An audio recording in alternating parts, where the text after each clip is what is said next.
प्रकल्पग्रस्तांचे कणखर नेतृत्व, स्त्री भ्रूण हत्येविरोधी कायद्याचे जनक तसेच सिडको विरोधातील आंदोलनाचे नेतृत्व करणारे पनवेल नगरपालिकेचे माजी नगराध्यक्ष, 5 वेळा आमदार आणि 2 वेळा खासदार राहिलेले लोकनेते स्वर्गीय दिबा पाटील यांच्यावर प्रेम करणारे पनवेल, उरण आणि नवी मुंबई परिसरातील नागरिक नव्याने उभारण्यात आलेल्या आंतरराष्ट्रीय विमानतळाला स्वर्गीय लोकनेते दिबा पाटील यांचे नाव मिळावे म्हणून अनेक प्रकारची आंदोलने करीत आहेत।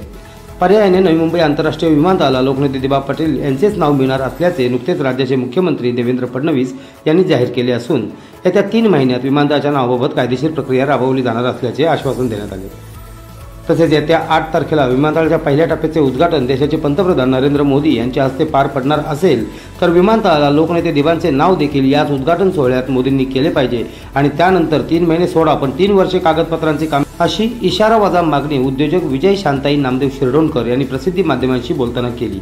तसेच उरण तालुक्यातील फुंडे येथे प्रकल्पग्रस्तांच्या राखीव भूखंडावर स्वर्गीय लोकनेते दिबा पाटील यांच्या नावाने 5 एकर जागेत अभियांत्रिकी महाविद्यालय उभारून या ठिकाणी स्वर्गीय लोकनेते दिबा पाटील यांचे स्मारक देखील स्वखर्चाने उभारणार असल्याचे त्यांनी सांगितले। तमाम माझ्या प्रकल्पग्रस्त भूमिपुत्र मी पहिल्यांदा त्यांचे आभार माने। 2008 साली जेव्हा सिडकोसोबत आमची साधक वादक चर्चा झाली त्यावेळेला मी माझ्या वडिलांना सांगितलं का बाबा आपल्याला जर या विमानतळाला नाव द्यायचं असेल तर कोणाचं द्यायला पाहिजे। मग मी माझ्या आणि वडिलांमध्ये चर्चा व्हायच्या, त्यांना सांगितलं का बाबा आद्य क्रांतिकारक वासुदेव बळवंत फडके किंवा छत्रपती संभाजी महाराज किंवा लोकनेते दिबा पाटील साहेब या 3 नावं मला हे करतात तर कोणाचं नाव द्या।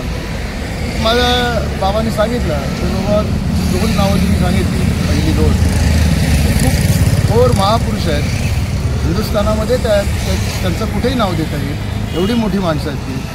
आणि लोकनेते दिबा पाटील साहेब यांनी आपल्या समाजासाठी, आपल्या आगरी कोळी कराडी बाळाराव बलुतेदार समाजासाठी जे काही 1984 साठी लढा दिला आहे त्याच्यामध्ये आज आपण प्रत्येक माणूस हा श्रीमंत झाला आहे तो त्यांच्यामुळे झालेला आहे। तर तो संयुक्तिक नाव आपल्याला असं होईल की लोकनेते दिबा पाटील साहेबांचं तू जाहीर कर। आणि त्यानंतर त्यांनी केलेला जो स्त्री भ्रूण हत्याचा विषय आहे तो देशभरात गाजला होता।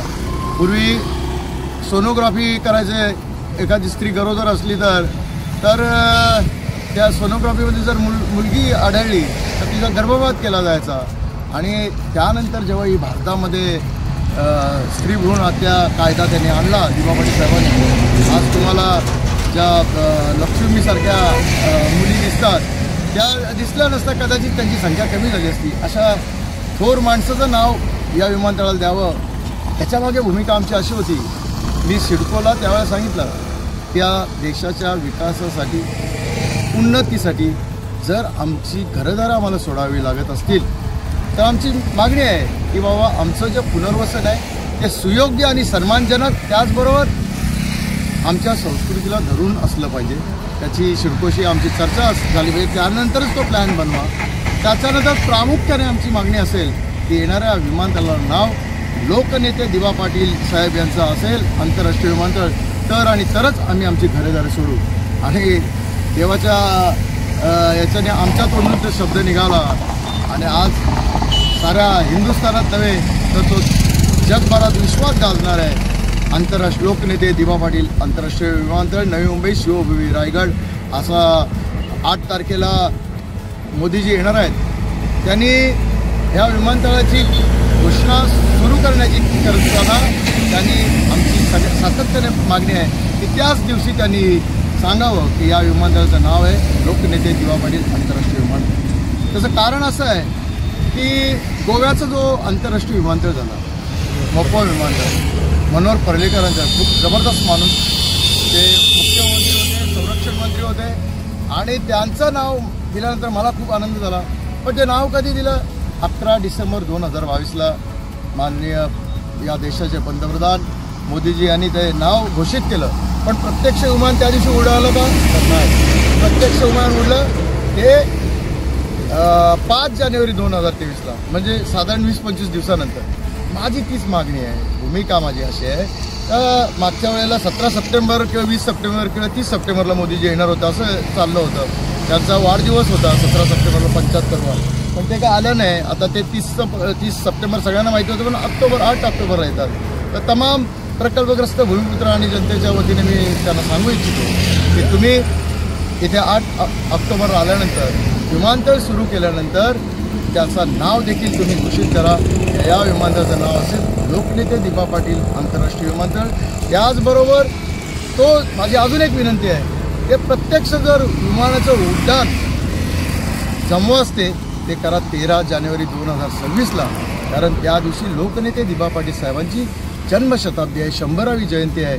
आणि असं घडलं होतं एक इतिहासात नोंद होईल की जन्मशताब्दी दिवशी त्यांच्याच नावाने विमानतळ सुरू आहे आणि त्या दिवशी ते विमान आंतरराष्ट्रीय विमान उडालं. माझे दिसतंय लोकनेते दिबा पाटील शैक्षणिक संकुल हे आपण गेली 13-14 वर्ष ते प्लॉट असंच आहे. आणि मग याच प्लॉटवर मी दिबा पाटील साहेबांच्या सोबत त्यांच्या गाडीमध्ये आलो होतो, परंतु अद्यापपर्यंत तो प्लॉट का झालेला नाही म्हणून मी मनोहर शेठ भोईर यांना भेटलो. ते कार्याध्यक्ष आहेत या संस्थेचे. ते म्हणाले असं आहे प्रॉब्लेम थोडा आर्थिक पण आहेच मेन मुख्य प्रॉब्लेम. आणि बरेच जण येऊन गेले इथे बिल्डर पण आपल्याला काही बिल्डरला लोकांना द्यायचं नाही. गुजराती वगैरे लोक येऊन गेली. काही लोक येतात आणि तो आमचा भूखंड मागतात, पण आपला प्रकल्पग्रस्त माणूस असावा म्हणजे त्यांची इच्छा होती ते स्वतः बांधणार होते. पण म्हणाले मी त्यांना बोललो हे मला बांधायची इच्छा आहे. तर त्यांनी 1 मिनिटात सांगितलं यस गो अहेड बोलतो. जर तू हे करत असशील मी आणि माझा भाऊ मिळून हे करतोय. म्हटलं दुर्दैव म्हणजे शोकांतिका म्हणावी लागेल. ज्या दिबांनी शैक्षणिक महत्त्व मुलांना सांगितलं, प्रत्येक भाषणात ते बोलायचे त्या 12.5% जे भूखंड आहेत तुम्हाला उद्या पैसे मिळतील हे करतील ते विकू नका. ते वारंवार सांगायचे ते तुम्हाला जमलं नाही तर डेव्हलपला द्या, पण ते पूर्णपणे विकू नका भूखंड. आणि शैक्षणिक पात्रतेमध्ये आपली मुलं IAS अधिकारी व्हायला पाहिजे. वेगवेगळ्या फील्ड इंजिनियर डॉक्टर वेगवेगळ्या फील्डमध्ये अशी दिबांची इच्छा होती. म्हणून ASC कॉलेजला जेव्हा दिबांचं नाव सुचवलं तेव्हा त्यांनी नकार दिला. ते का बोलले माझं नाव नको, महात्मा ज्योतिराव फुलेंचं नाव दिलं. आम्ही ज्या शाळेत शिकलो त्यावेळेला आर्ट्स सायन्स कॉमर्स कॉलेज असं नाव होतं. आणि आता तुम्हाला महात्मा फुले. त्याचप्रमाणे त्यांची देखील या विमानतळामागे देखील वेगळी भूमिका होती. ती नंतर मी मांडेन. जेव्हा विमानतळाला त्यांचं नाव दिलं जाईल तेव्हा सगळे आश्चर्य होतील आणि दिबा किती महान होते हे फक्त मी सांगू शकतो. RBN न्यूजसाठी न्यूज ब्युरो उरण. जर तुम्हाला हा व्हिडिओ आवडला असेल तर चॅनलला लाईक, शेअर आणि सबस्क्राईब करायला विसरू नका.